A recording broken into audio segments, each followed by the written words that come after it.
আমরা এখন বানাচ্ছি সুজির পুলি পিঠা। আগে কখনো সুজির পুলি পিঠা খাইনি, এই প্রথমবার। কি আম্মু?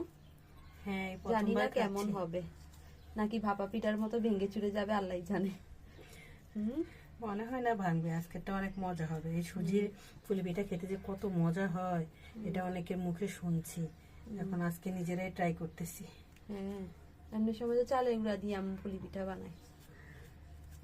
এখানে পুলি পিঠা সবগুলা তৈরি করা শেষ, আর এখানে এটা পুরো তৈরি করে রেখেছি, এটা তৈরি করে ফেলেছি। আর এখন মাত্র 4টা পিঠা বাকি। কিন্তু পিঠা খাওয়ার অত শখ আমার নেই, কিন্তু মাঝে মাঝে আম্মু পিঠা বানাইতে ফেল হয়ে যায়। এখন যে কত আধুনিক পিঠা বাইরেছে, এগুলা বানাইতে গেলে তো একটু ফেল হমই। দিয়ে দেব ভিতরে পুর।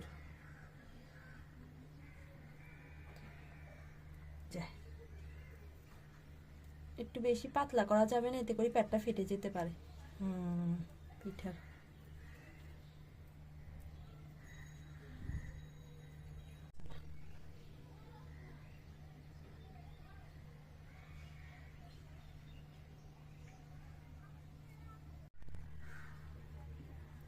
তো এখানে অনেকগুলো বানিয়ে ফেলেছি। অনেকটা ঠান্ডা হয়ে গেছে সুজিটা, এই জন্য এখন জোড়া নিতে চাইছে না। আর এত বেশি শীত পড়ছে যে সহজেই ঠান্ডা হয়ে যায় না আম্মু? হ্যাঁ, মানে শীতের কারণে আসলে ঠান্ডা হয়েছে। এর আগে আমরা একবার বানিয়েছিলাম একটা সুজি দিয়া পিঠা, ওটা অতটা ঠান্ডা হয়নি, কিন্তু এখন ঠান্ডা হয়ে যাচ্ছে। ঢেকে রাখলেও ঠান্ডা হয়ে যায়। দেখতে অনেক সাধারণ একটা পিঠা মনে হচ্ছে, কিন্তু এটা খেতে কিন্তু অসাধারণ। এত ভালো লাগে কি বলবো আসলে। কারণ এই টিপসের আমরা একটা পিঠাও বানাইছিলাম, ওটাও খুব মজা হয়েছে।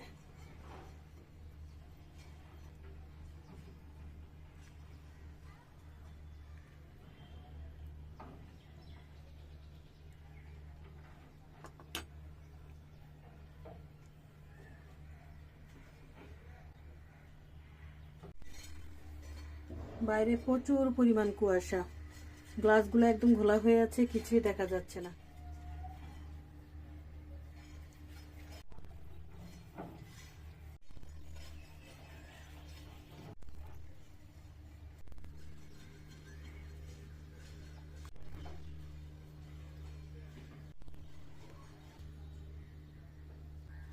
একদম আলতো হাতে ধরতে হবে।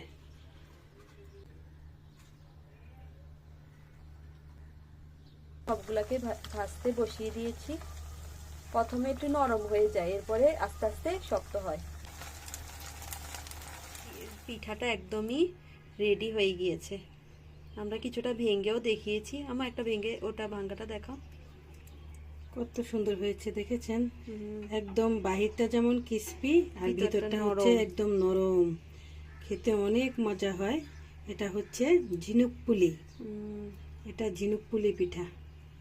এখানে বাদাম দিয়ে ডেকোরেশন করেছি, আর আর ভিতরের পুর ছিল, ওই পুরটা দিয়ে দিয়েছি।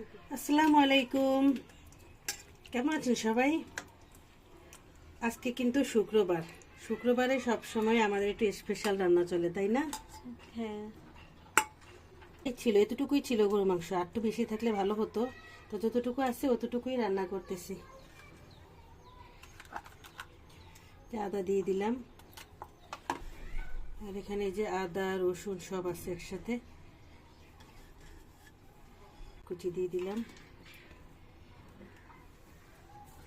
একটু রসুন কুচিও দিলাম,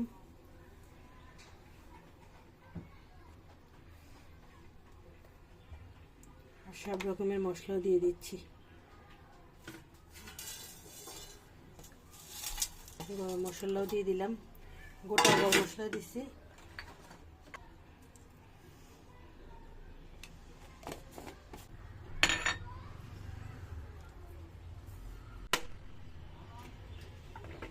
মাখিয়ে নিই।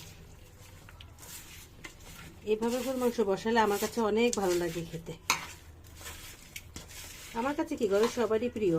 আমরা অ্যালার্জির জন্য একটু গরু মাংস কম খাই, কারণ আমাদের ঘরের সবারই একটু অ্যালার্জির প্রবলেম আছে। একটু পানিও দিয়ে দিই একবারে।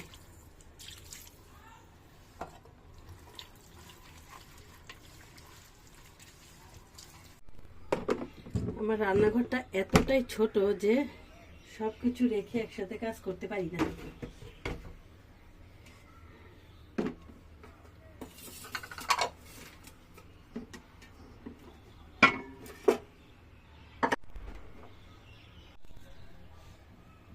কলিজা ভুনা করছি, কলিজা, গুর্দা, আরও কিছু চর্বিও আছে, সবগুলো মিলিয়ে একসাথে ভুনা করব।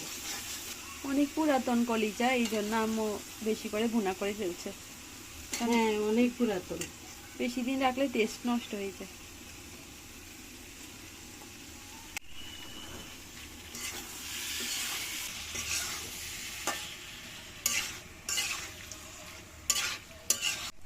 এগুলো ভালো করে কষুক, আর এদিকে দেখি মাংসটাকে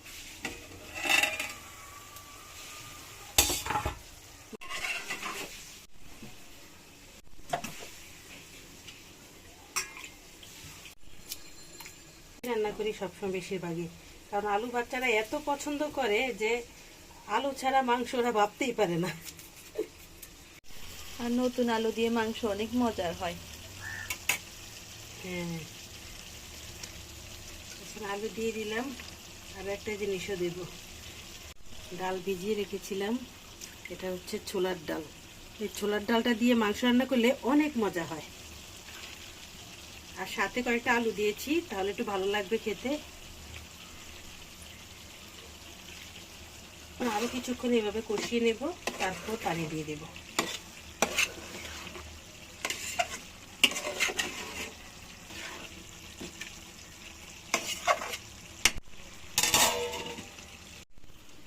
রান্না করতে আসলে সব জায়গায় যে এত ময়লা হয়, যত চেষ্টা করি ময়লা কম হবে। এই যে পেঁয়াজ বেস্তা করে রেখেছিলাম, যে দেখেন কি কাজে লাগাই এগুলাকে, অনেক কাজে আর লাগে। একদম ক্রিস্পি আছে এখনো। হ্যাঁ, এই যে অনেক ক্রিস্পি, একদম মুচমুচে। এখন এখানে একটু কলিজা ভুনাতে দিয়ে দেব, তাহলে মজা লাগবে খেতে। এটা কিন্তু আপনি অনেক দিন রেখে খেতে পারবেন, অনেক দিন, যতদিন আপনার মন চায়। আপনি যতটুকু আশা করবেন রাখার জন্য, তার আগে এটা শেষ হয়ে যাবে। এত মজার একটা খাবার আছে, একদম তেলের উপরে চলে আসছে। এখন নামিয়ে ফেলবো।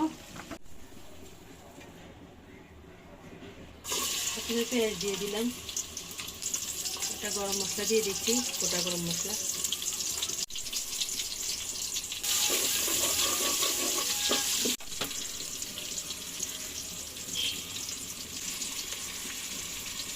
রসুন আর একটু আদা দিয়ে দিলাম।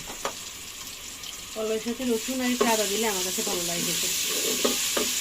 আর এখন চালটা দিয়ে দিচ্ছি।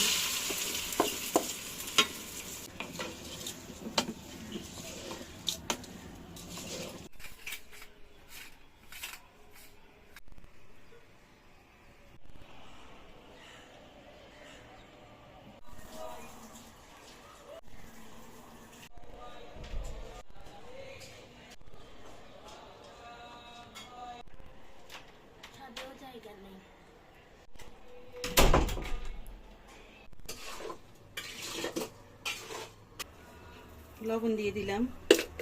সবসময় পানি দেওয়ার পরে লবণ দেওয়ার নিয়ম। আর এই যে আমি মটরশুঁটি ফ্রোজিং করেছি, কত ঝরঝরা। রমজানের জন্য মটরশুঁটি ফ্রোজেন করে সব এখনই খাই ফেলছে, খুবই ভালো। ওর সাথে একটু মটরশুঁটি ঘরে আছে, দিব না সেটা কি করে হয় বলো। এটা দিয়ে দিলাম, অল্প করেই দিছি, এই যে এখনো অনেক আছে।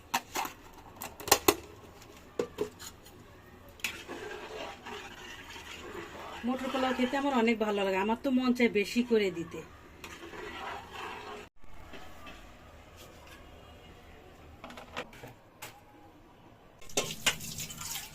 সাথে সালাদ না হলে ভালোই লাগে না, না আম্মু? হ্যাঁ, সালাদ তো বানাতেই হবে, তো শসা আর কই। আরেকটা নাও, একদম রাতের সহকারে বানাইবা, রাতের বেলাও যেন খাইতে পারি, কারণ রাতের বেলা সালাদ বানানো হয় না। আর এখন দুপুরবেলা সালাদটা বানাবো, একদম মজা মজা করে বানাবো, এমন মজা করে বানাবো যে একদম রাত সহকারে বানাবো, ঠিক আছে? গাজর গ্রেট করা হয়ে গিয়েছে, এখন শসাটা কেটে নিব, মজার একটা সালাদ তৈরি করব। পোলাও একদম অনেকটাই হয়ে গেছে। হ্যাঁ, পোলাওটা একটু ঠিকঠাক করে দিই, দমে দিয়ে দিব। এখন শেষ লাড়া দিলাম। দেখেন সবাই বলে যে এগুলো নাকি কালো হয়ে যায়, এই যে ফ্রোজেন করা মটর। ফ্রোজেন করা মটর নাকি কালো হয়ে যায়, দেখছেন এখনো কত সবুজ আছে। আসলে ফ্রোজেন করার নিয়ম জানলে কালো হবে না, কখনোই কালো হবে না। এখন একটু ঘি দিয়ে দেব।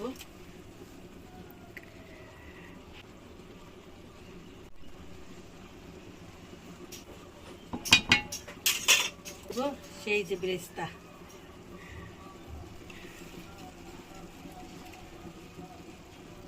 আর এখন চুলার আঁচ কমিয়ে একদম ডিম করে দেব।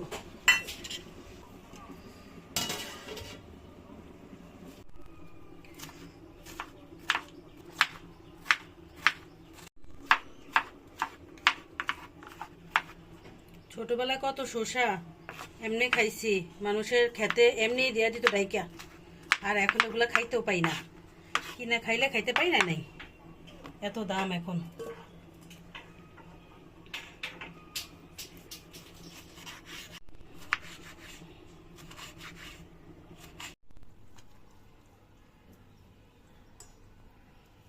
সব মিক্সার করে রাখলে ভালো থাকে।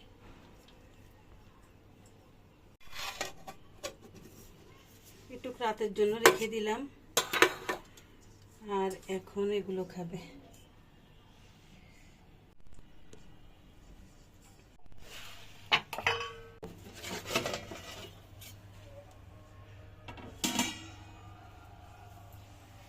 মাশাআল্লাহ, অনেক ঝরঝরা, অনেক ঝরঝর হয়েছে না? মাশাআল্লাহ। আর এই যে মাংসটা হয়ে গেছে।